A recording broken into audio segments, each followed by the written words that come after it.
မင်္ဂလာပါမန္တလေးမစိုးရင်တိုက်မကြီးကိုလှူမဲ့စာအုပ်တွေရောက်ပြီပေါ့နော်လှူရှင်អော်ပေးမယ်နော်ဦးကျော်စေရဒေါ်မြင့်မြင့်စိုးကောင်းမှုမော်လမြိုင်မြို့နော်စာအုပ်ကတော့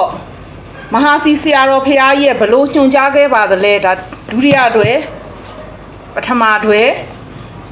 မန္တလေးမစိုးရင်တိုက်မကြီးဆရာတော်ဦးသောပိဋကစီမှာထုတ်ကြနော်ဒါကဓမ္မကတိကလမ်းညွှန်ဒီမှာ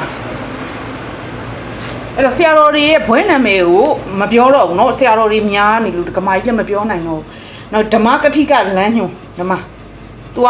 1နှစ်ရှိတယ်ဓမ္မအဲ့ဒီလိုထုတ်တာဒါအလှရှင်ကမော်လမြိုင်ကဥကျော်စေရဒေါ်မြင့်မြင့်စိုးမော်လမြိုင်เนาะဒီမှာကပီးတွေပါတယ်เนาะဆရာတော်တို့နောက်ပြီးတော့နောက်တော့ဒီတူကဒါဒီတစ်ဖြတ်စာအုပ်မပြီးသေးဘူးနောက်ထပ်စာအုပ်တွေထပ်ကြလာအောင်မှာဒီအလှရှင်ကကိုတန်းစင်မက်ကေတီအောင်တာမောင်လူမော်ထုတ်ကောင်းမှုအောင်လံမျိုးကဓာတွေကညီမတို့စာအုပ်တွေထက်ကြလာအောင်မှာမန္တလေးမစိုးရင်ပဲလှူတာပေါ့နော်တရားဟောတရားနာတိုးထွားတရားတော်ပေါင်းချုပ်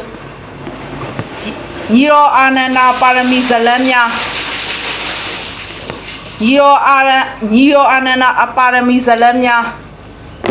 မန္တလေးမစိုးရင်ရဆရာတော်တွေနော်ကိုစာအုပ်တွေကိုကြည့်ထားနော်ဆရာတော်တို့ညီတော်အာနန္ဒာကြီးတသက်တာမှတ်တမ်းရီရောအာနန္ဒာကြီးတသက်တာမှတ်တမ်းအဲ့တော့ဆရာတော်တို့ဒါအလှရှင်2ဦးပေါ့နော်ဆရာတော်တို့အဲ့တော့ဆရာတော်ဦးသောပိဋကဦးသောစီမှာတော့ထုတ်ချီနော်ဦးသောစီမှာနာမည်စင်းအနေနဲ့စောက်စင်းတွေအကုန်ရှိတယ်ဆရာတော်ဒကမာကြီးအုပ်200ကျော်လာမှာဒါနဲ့ဆိုအုပ်200ကျော်လာမှာနော်ဆရာတော်တို့စီကိုကျောင်းကိုအုပ်200ကျော်ပို့ပေးမှာနော်